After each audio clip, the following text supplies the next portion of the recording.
Emotional intelligence is the quality that enables us to confront, with patience, insight, and imagination, the many problems that we face in our effective relationship with ourselves and with other people. The term emotional intelligence may sound odd.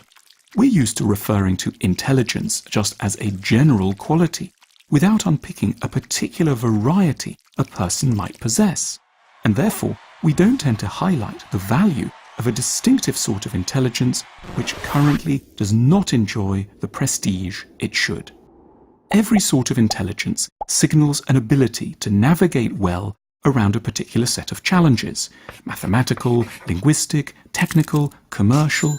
When we say that someone is clever, but add that they've made a mess of their personal lives, or that they've acquired a fortune but are restless and sad, or that they are powerful but intolerant and unimaginative, we're pointing to a deficit in what deserves to be called emotional intelligence.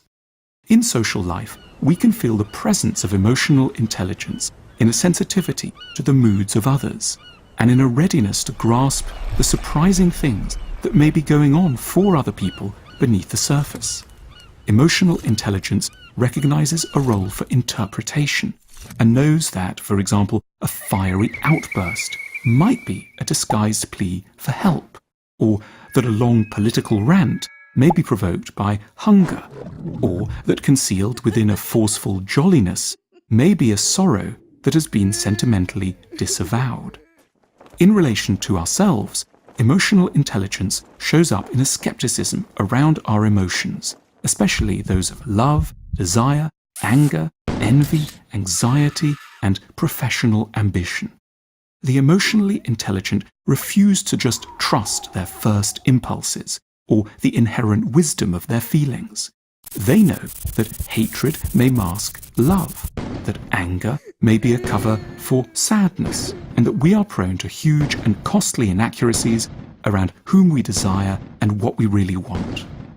Emotional intelligence is also what distinguishes those who are crushed by failure from those who know how to greet the troubles of existence with a melancholy and at points darkly humorous resilience. The emotionally intelligent appreciate the role of well-handled pessimism within the overall economy of a good life. Emotional intelligence isn't an inborn talent. It's always the result of education, specifically education in how to interpret ourselves, in where our emotions arise from, in how our childhoods influence us, and in how we might best navigate our fears and our wishes. In the ideal society, it would be routine to be taught emotional intelligence from the youngest age, before we'd had the opportunity to make too many mistakes. It's because we have, until now, not taken emotional education seriously enough that our species has grown ever more technically adept while retaining the level of wisdom of our earliest days, with catastrophic results. We are now evolved monkeys with nuclear weapons. It appears that the fate of civilization depends on our capacity to master the mechanisms of emotional education before it's too late.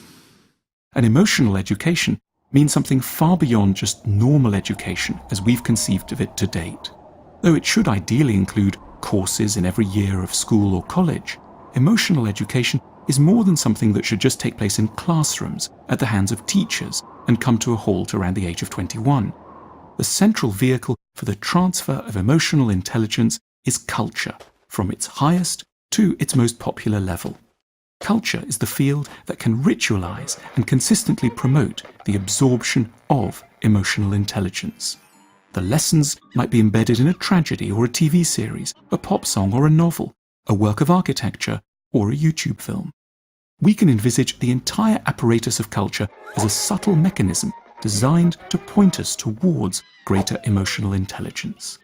We will never progress as a species and will indeed grow into ever greater technologically armed menaces to ourselves until we've accepted the challenges and opportunities of properly educating ourselves in emotional intelligence. Our technical intelligence is great, of course. It's led us to tame nature and conquer this planet.